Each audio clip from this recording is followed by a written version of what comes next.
Subscription, income में effect क्या आएगा, इनकम साइड में जाएगा इफेक्ट लेस फ्रॉम सब्सक्रिप्शन, और उसका सेकेंड इफेक्ट आएगा एसेट में फॉर बैलेंस अमाउंट। लिख लीजिए, मतलब देखिए हर बार आउटस्टैंडिंग फॉर प्रीवियस ईयर आया तो एंट्री आएगी ही नहीं, ऐसा नहीं, क्या केस है वो इम्पोर्टेंट है, केस 1 है, केस 2 है या केस 3 है, तो आपको पहले उसे देखना है कि किस फॉर्मेट में उसे दिया गया है और उसी के ऊपर से हम आगे के एडजस्टमेंट कर सकते हैं।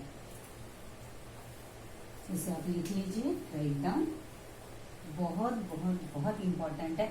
बस यहीं पे आपका कंफ्यूजन होता है सब्सक्रिप्शन में, और भी है सब्सक्रिप्शन के, ये तो हमने सिर्फ प्रीवियस ईयर का आउटस्टैंडिंग देखा, और करंट ईयर का सपोज आउटस्टैंडिंग है तो अपना रेगुलर एंट्री जैसे हम फाइनल अकाउंट में करते हैं, तो सेकेंड यहाँ पे रहेगा इफ करंट ईयर 31 मार्च का अगर आउटस्टैंडिंग है, 31 मार्च को हमें आउटस्टैंडिंग बोला गया है, तो ये आउटस्टैंडिंग कौन से ईयर का होता है, करंट ईयर, जो हम रेगुलर फाइनल अकाउंट में करते हैं वही उसका इफेक्ट जाएगा। इफेक्ट जाएगा add to subscription, add to subscription, और सेकेंड इफेक्ट जाएगा एसेट साइड। देखिए एक जो आउटस्टैंडिंग आता है वो है प्रीवियस ईयर का, और दूसरा आउटस्टैंडिंग होता है करंट ईयर का।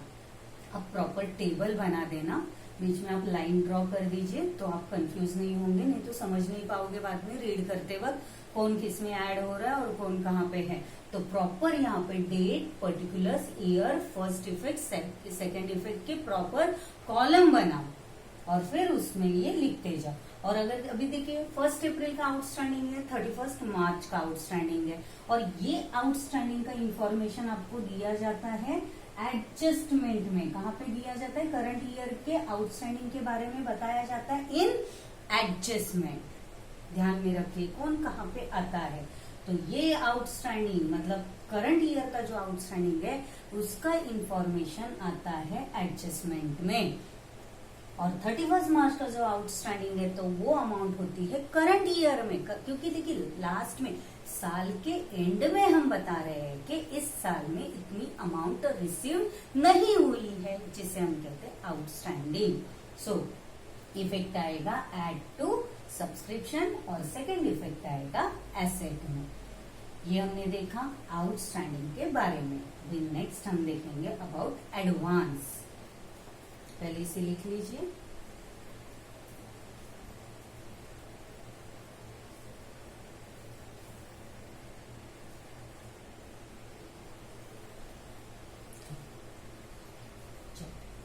अभी नेक्स्ट टॉपिक हम देखेंगे एडवांस। लेकिन अभी देखिए यहाँ पे if previous year amount included in current year subscription amount, जिसका इफेक्ट हमने दिया कि इनकम लेस, इनकम में से लेस फ्रॉम सब्सक्रिप्शन हो जाएगा, बैलेंस अमाउंट आ जाएगी एसेट। लेकिन अगर पूरी अमाउंट रिसीव्ड हो गई तो यहाँ पे एसेट में उसका इफेक्ट नहीं आएगा, एसेट में बैलेंस अमाउंट का सिर्फ इफेक्ट आता है। लेकिन सपोज 2000 आने का बाकी था, वो अमाउंट पूरी रिसीव्ड हो गई और वो इंक्लूडेड भी है, तो लेस फ्रॉम सब्सक्रिप्शन करेंगे, तो अभी आने का अगर कुछ बाकी नहीं है तो एसेट में उसका इफेक्ट नहीं आएगा। इसलिए मैंने यहाँ पे लिखा है बैलेंस अमाउंट इफ, अगर है तो ही एंट्री एसेट में आएगी, अदरवाइज एसेट में नहीं आएगा। अभी हम देखेंगे नेक्स्ट टॉपिक एडवांस।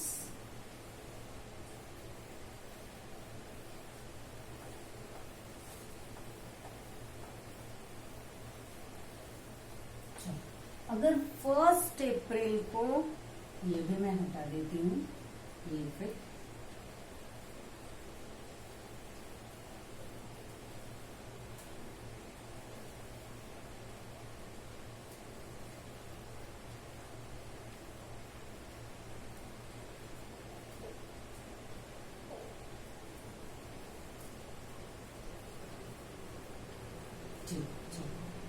तो अभी देखिए एडवांस के बारे में देखते हैं। Advance if 1 April shows advance 1 अप्रैल को एडवांस सब्सक्रिप्शन दिखाई दे रही है। कौन से डेट को? 1 अप्रैल को अगर एडवांस दिख रहा है तो ये एडवांस 1 अप्रैल का फाइनेंशियल ईयर शुरू होने से पहले फर्स्ट डे को ही आपको दिखाई दे रहा है एडवांस। तो ये एडवांस हमने प्रीवियस ईयर में लिखा था कि एडवांस करंट ईयर के लिए हमने रिसीव किया, इसलिए प्रीवियस ईयर का अभी फर्स्ट डे को एज दिख रहा है वो एडवांस। तो ये एडवांस होता है करंट ईयर का। कौन से ईयर का होता है? Current year. और करंट ईयर का अगर एडवांस है तो अपना रूल क्या कहता है? नॉट फॉर प्रॉफिट ऑर्गेनाइजेशन में जो भी अमाउंट ये एंट्री आप करोगे वो सिर्फ और सिर्फ करंट ईयर की, मतलब बाकी सब में भी ऐसे ही होता है, करंट ईयर का ही हमें अमाउंट, उस फाइनेंशियल ईयर का सरप्लस और डेफिसिट हम निकाल रहे हैं, इसलिए सिर्फ और सिर्फ करंट ईयर का ही इनकम कंसिडर करना है। तो करंट ईयर का अमाउंट है, इसलिए इसका इफेक्ट आ जाएगा एड टू इनकम, मतलब एड टू सब्सक्रिप्शन। किसमें ऐड हो जाएगा? सब्सक्रिप्शन में। तो अभी ये एडवांस रहेगा क्या? नहीं रहेगा, इसलिए इसका सेकेंड इफेक्ट नहीं आएगा, इसका सेकेंड इफेक्ट नहीं आएगा। और दूसरा होता है एडवांस इफ एडजस्टमेंट में आपको दिया है ऑन 31 मार्च एडवांस गिवन है, एडवांस देन देखिए एडजस्टमेंट में जो एडवांस होता है उसे हम क्या कहते हैं? प्री रिसीव्ड भी कहा जाता है उसे, प्री रिसीव्ड। तो ये प्री रिसीव्ड हम कौन से ईयर के लिए रिसीव कर रहे हैं? नेक्स्ट ईयर के लिए। तो अगर 31 मार्च में आपको एडवांस या प्री रिसीव्ड दिखाई दे रहा है तो वो अमाउंट कौन से ईयर की है? एनवाई। एनवाई मतलब नेक्स्ट ईयर की। तो ये नेक्स्ट ईयर की अमाउंट है, तो इसका प्री रिसीव्ड इनकम का इफेक्ट क्या होता है? Less from income. तो इसका इफेक्ट हो जाएगा less from subscription. And second effect आएगा, देखिए एडवांस आया हुआ है, अपने पास किसी का पैसा जमा है, तो उसका सेकेंड इफेक्ट आएगा लायबिलिटी। जब तक वो काम कंप्लीट नहीं होता है तब तक वो अपनी जिम्मेदारी है, रिस्पॉन्सिबिलिटी है, लायबिलिटी है। इसलिए इसका फर्स्ट इफेक्ट जाएगा less from subscription and second effect will goes under liability side. तो ये हमने अलग अलग डिफरेंट टाइप्स देखे। आउटस्टैंडिंग एज ऑन 1 अप्रैल होगा तो क्या एंट्री करनी है, 31 मार्च को अगर आउटस्टैंडिंग आता है तो क्या एंट्री करनी है। और एडवांस के लिए भी देखा कि एडवांस अगर 1 अप्रैल को दिखाई दे रहा है तो वो करंट ईयर का होता है, तो उसे हमें करना है ऐड टू सब्सक्रिप्शन। और सपोज पहले से अगर इंक्लूड है तो कुछ इफेक्ट ही नहीं आएगा। जैसे कि मैंने आपको एग्जाम्पल बताया, ये क्वेश्चन है रिसिप्ट एंड पेमेंट साइड, और 1 तारीख को हमें यहाँ पे दिखाई दे रहा है कि 1 अप्रैल को एडवांस ₹2000 है, ₹2000। लेकिन ये 2000 कौन से ईयर का है? करंट ईयर का। तो अगर करंट ईयर का है तो ये अमाउंट आपको अगर सब्सक्रिप्शन टू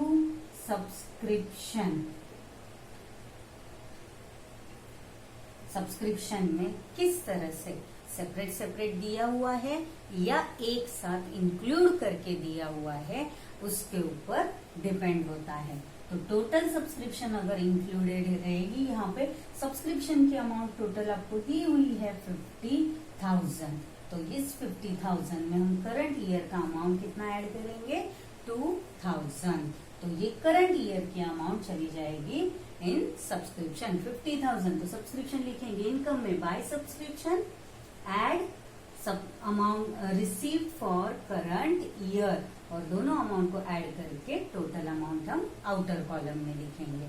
और अगर सेपरेट दिया है तो उसमें कुछ नहीं करना है, वो हम लोग सम के टाइम पे देखते हैं क्या करना है।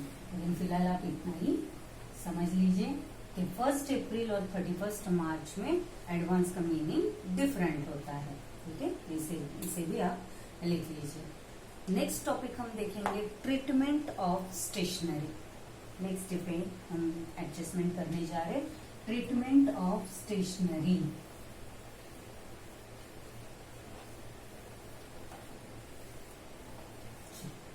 Treatment of stationery.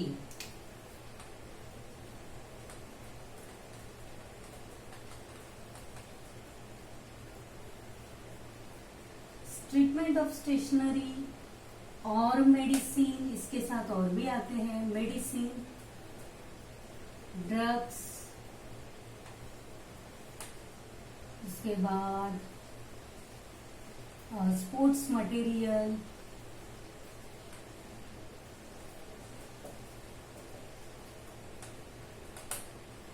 इक्विपमेंट,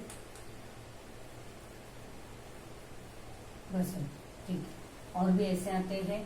तो अभी देखिए यहाँ पे अगर treatment of stationery, medicine, drug, sports या स्पोर्ट्स मटेरियल या आगे जाके बुक्स का भी आएगा, बुक्स के, लेकिन उसमें खाली क्लोजिंग स्टॉक नहीं रहेगा। तो इसका ट्रीटमेंट ऑफ स्टेशनरी मतलब क्या है? तो देखिए कभी आपको यहाँ पे balance opening stock of stationery भी दिया जाएगा, क्लोजिंग स्टॉक ऑफ स्टेशनरी भी दिया जाएगा, और न्यू स्टेशनरी परचेज की गई है वो भी दी जाएगी। तो ऐसे केस में आपको इस एडजस्टमेंट को कैसे सॉल्व करना है? तो देखिए सपोज अगर डेट 1 अप्रैल है, एज ऑन 1 अप्रैल दिया गया है स्टॉक ऑफ स्टेशनरी, तो ये स्टॉक ऑफ स्टेशनरी कौन सी होती है? Opening stock. इस स्टॉक को कहा जाता है opening stock, opening stock. Then अगर हमें रिसिप्ट एंड पेमेंट के अकाउंट में दिखाई दे रहा है परचेज स्टेशनरी, स्टेशनरी परचेज की गई है, तो इस परचेज की हुई स्टेशनरी को जो अवेलेबल स्टेशनरी है उसमें हम क्या करेंगे? ऐड कर देंगे, add to stationery, add to stationery. और जो 31 मार्च को इन एडजस्टमेंट में जो हमें स्टॉक दिया हुआ रहता है, स्टॉक ऑफ स्टेशनरी, वो स्टॉक ऑफ स्टेशनरी होती है क्लोजिंग स्टॉक, क्लोजिंग स्टॉक। तो भी इसको कैसे सॉल्व करने का? इसका इफेक्ट अपने को हमें देना है एक्सपेंडिचर साइड में, तो वो एक्सपेंडिचर साइड में इफेक्ट कैसे जाएगा वो देखते हैं। तो उसके लिए हमेशा आपको एक फॉर्मेट बनाना है। जैसे हम लोग देखिए आरडीडी के लिए फॉर्मेट बनाते थे, add less bad debts, add new bad debts, add new RDD and less old RDD. तो वैसे ही ट्रीटमेंट ऑफ स्टेशनरी हो या मेडिसिन है, ड्रग्स है, तो इनके लिए भी ऐसे एक फॉर्मेट आपको एक्सपेंडिचर साइड में बनाना है। तो कैसे होगा वो फॉर्मेट? फॉर्मेट फॉर या ये directly to opening stock to stationery consume, heading देंगे हम स्टेशनरी कंज्यूम। ये है हमारा इनर कॉलम और outer column, inner column and outer column. ये कौन सी साइड है? एक्सपेंडिचर साइड में लिखा जाता है स्टेशनरी कंज्यूम। स्टेशनरी कंज्यूम में हम लिखेंगे पहले ओपनिंग स्टॉक, ओपनिंग स्टॉक। और ओपनिंग स्टॉक कौन से डेट को होता है? As on 1 April. तो ओपनिंग स्टॉक को लिखेंगे इनर कॉलम में। Then add purchase during the year,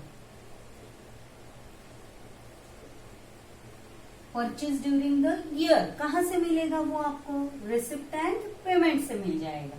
वो अमाउंट को किया जाता है ऐड, और दोनों अमाउंट का टोटल लिख के लेस होगा इसमें से closing stock of stationery. Closing stock of stationery, वैसे ओपनिंग स्टॉक ऑफ स्टेशनरी लिख लीजिए। स्टेशनरी, तो जो भी स्टॉक ऑफ स्टेशनरी रहेगी उसे हमें लेस करना है, और लेस करके जो अमाउंट मिलेगी उसे हम लिखेंगे आउटर कॉलम में। तो stock, closing stock of stationery, closing stock of stationery less हो जाएगा। तो ये फॉर्मेट अगर हमें 1 अप्रैल का भी स्टॉक दिया हुआ है, किसी भी केस में मेडिसिन हो, ड्रग्स हो, स्पोर्ट्स हो, या बुक्स के बारे में, बुक्स का आपको क्लोजिंग स्टॉक नहीं होता है। बुक्स देखिए, बुक्स जितने हम परचेज करते जाएंगे वो अर्लियर बुक्स में ऐड होते जाएंगे। हाँ, उसको अगर सेल किया तो उसका रिमेनिंग स्टॉक निकालेंगे, तब जाके हमें क्लोजिंग स्टॉक को लेस करना है। लेकिन आपको अगर सिर्फ दिया है opening stock, purchase during the year और क्लोजिंग स्टॉक, तो ये पूरा फॉर्मेट आपको एवरी टाइम बनाना है। इसे कहा जाता है treatment of stationery. Right down.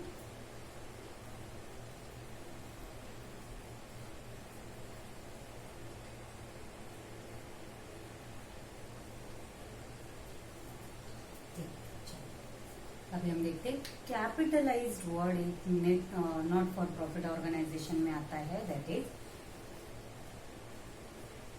Entrance fees,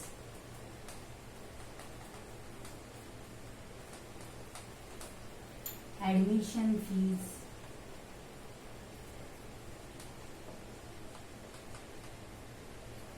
legacies, building fund,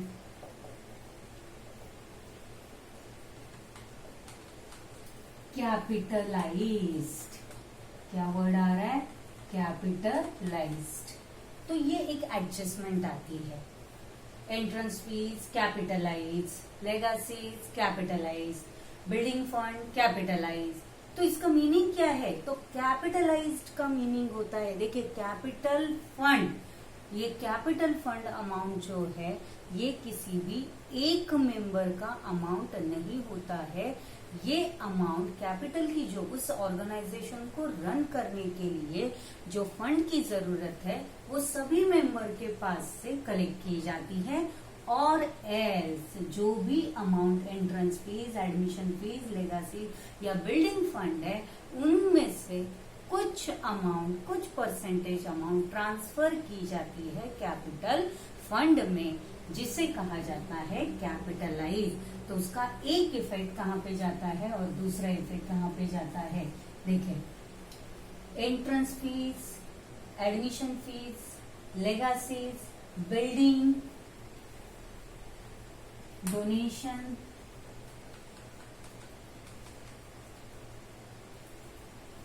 या सिर्फ यहाँ पे डोनेशन लिखती हूँ, बिल्डिंग में आप कंफ्यूज हो जाओगे, बाद में देखेंगे।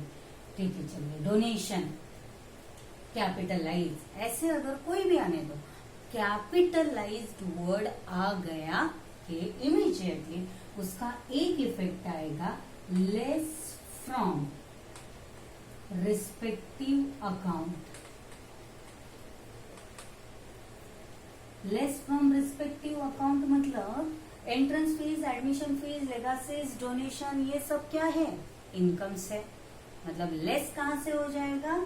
अगर लेगासी कैपिटलाइज्ड हो गया, डोनेशन कैपिटलाइज्ड हो गया, तो लेस फ्रॉम डोनेशन, या अगर लेगासीज ट्रांसफर हो गया, कैपिटलाइज्ड हो गया, तो लेस फ्रॉम लेगासीज। और एंट्रेंस फीस कैपिटलाइज की गई तो लेस फ्रॉम एंट्रेंस फीस।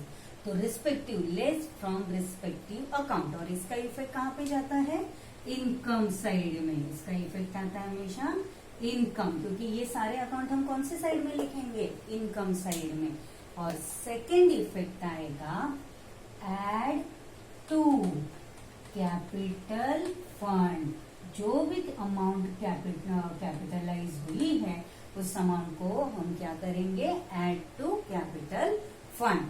और ये इफेक्ट जाएगा लायबिलिटी साइड। लायबिलिटी साइड ना। अभी देखिए, या तो आपको ऐसे कैसे एडजस्टमेंट, ये सारे कैपिटलाइज के बारे में इंफॉर्मेशन मोस्टली 99% आपको एडजस्टमेंट में दी जाएगी। 1% है जो ब्रैकेट में वहीं पे अकाउंट के साथ ब्रैकेट में भी दी जा सकती है। तो एडजस्टमेंट में अगर रहे या ब्रैकेट अगर आपको दिया हुआ है डायरेक्टली तो उसमें भी दी जा सकती है। तो कैसे आती है information? 50% donation capitalized, 50% donation capitalize. तो भी देखिए डोनेशन क्या है? इनकम है। चलो मैंने इनकम में डोनेशन की एंट्री पहले से करके रखी हुई है। डोनेशन जो है वो 1 लाख अमाउंट डोनेशन अपने पास है ऑर्गेनाइजेशन के पास। लेकिन एडजस्टमेंट में क्या बताया है? 50% डोनेशन कैपिटलाइज। तो 50% डोनेशन कैपिटलाइज हो गया, मतलब क्या करना है? तो जितनी अमाउंट आपके पास डोनेशन की अवेलेबल है उस अमाउंट में से 50% लेस करना है, लेस। और कहाँ पे क्या करना है? यहाँ पे लिखना है कैपिटलाइज। क्या लिखेंगे? कैपिटलाइज्ड। और अमाउंट 50%, तो 1 लाख का 50% कितना हो गया? 50,000। इस अमाउंट को हम ट्रांसफर करेंगे 50,000। तो रिमेनिंग अमाउंट यहाँ पे 1 लाख माइनस 50,000, तो अमाउंट यहाँ पे रिमेनिंग अमाउंट लिखेंगे आउटर कॉलम में, दैट इज 50,000। और सेकेंड इफेक्ट इसका कहाँ पे आएगा? Liability side. तो लिखेंगे यहाँ पे कैपिटल फंड। कैपिटल फंड, जैसे आप कैपिटल को पहले लिखते हैं वैसे ही कैपिटल फंड को पहले लिखा जाता है, फिर उसे अंडरलाइन करेंगे। पहले से अगर वहां पे सपोज कैपिटल फंड की अगर अमाउंट पहले से दी हुई है, सपोज 60,000 कैपिटल फंड की अमाउंट अवेलेबल है, इसी अमाउंट में ऐड हो जाएगा डोनेशन। क्या लिखेंगे? डोनेशन। Add donation. और डोनेशन कितना कैपिटलाइज हुआ है? अमाउंट 50,000। उतनी अमाउंट यहाँ पे ऐड करनी है। और फिर ऐड करने के बाद कैपिटलाइज किए हुए अमाउंट को ऐड करके आउटर कॉलम में नहीं जाएगा, पहले सरप्लस निकालेंगे। और सरप्लस या डेफिशिट, अगर सरप्लस होगा तो इसमें ऐड हो जाएगा, और अगर डेफिशिट आया तो लेस होगा, उसके बाद ही जाएगा। इसलिए जो भी फंड कैपिटलाइज होता है उसको ऐड करके इमीडिएट आउटर कॉलम में नहीं जाना है। तो 6 + 5 1,10,000। और बाद में इसमें सरप्लस रहेगा तो सरप्लस ऐड करेंगे, डेफिशिट रहेगा तो इसमें से डेफिशिट को माइनस करेंगे, तब जाके वो फाइनल अमाउंट हमारी आउटर कॉलम में आएगी। ठीक है, तो ये हो गया हमें जो रिक्वायर्ड है अपने सम सॉल्व करने के लिए, वो मैंने आपको यहाँ पे आज ट्रीटमेंट्स करवा के लिए है। अभी नेक्स्ट